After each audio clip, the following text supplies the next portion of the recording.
We had what you call worse than dogs have got it now. The dogs have got it now better than we had it when we come along. This is 101-year-old former slave Fountain Hughes talking about how things were for him as a slave in the 1800s.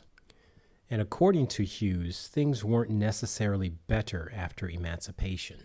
After we got freed and they turned us out like cattle, we didn't have nowhere to go. And we didn't have nobody to boss us. But we want a freedom.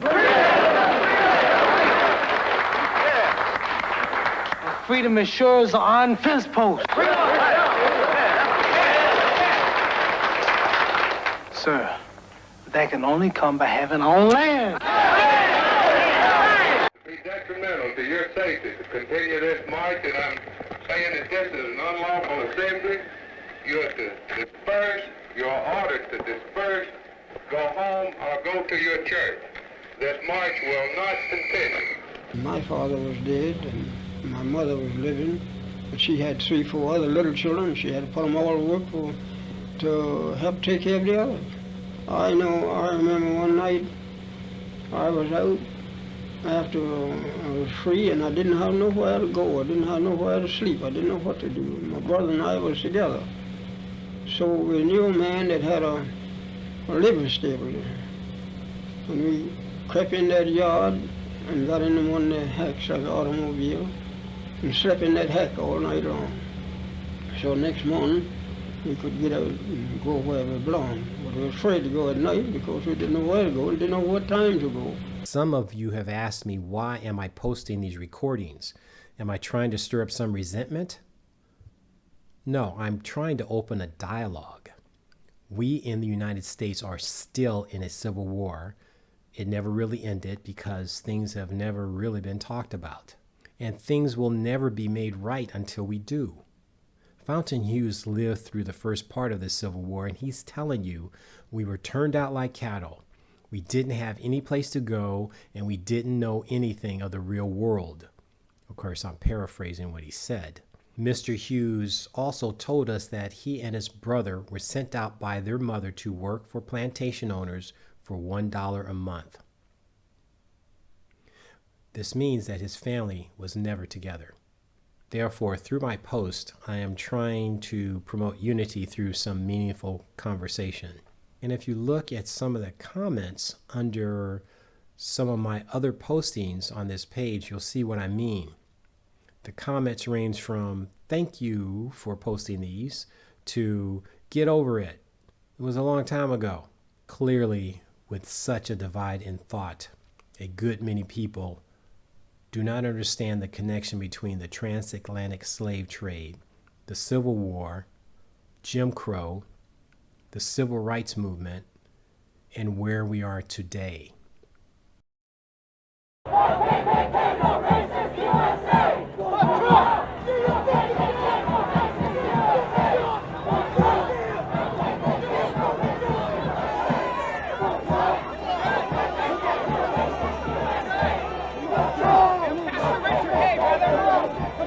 A person is free to say get over it, but I think you should have all the information available to you before you do.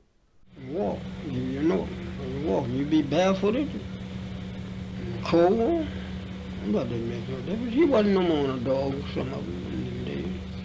You wasn't treated as good as you treat dogs now. But still, I don't like to talk about it because it makes people feel bad. You know. I remember when the Yankees come along and took all the good horses and took sold all the meat and flour and sugar and stuff out in the river and let it go down the river. And they know the people wouldn't have nothing to live on, but they done that. And that's the reason why I don't like to talk about it. And people, and if you was cooking anything to eat in there for yourself, and if they was hungry, they'd go and eat it all up, and wouldn't get nothing. They'd just come in and drink up all the milk and just do as you please. Colored people is free, you ought to be awful thankful. And some of them are sorry they are free now.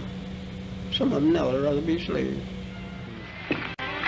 Serve these cookies to Master Harold and wipe his chin. Yes, ma'am, Miss Bud.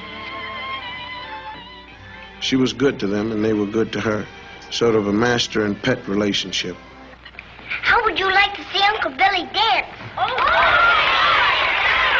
right, James Henry, let's get going, son.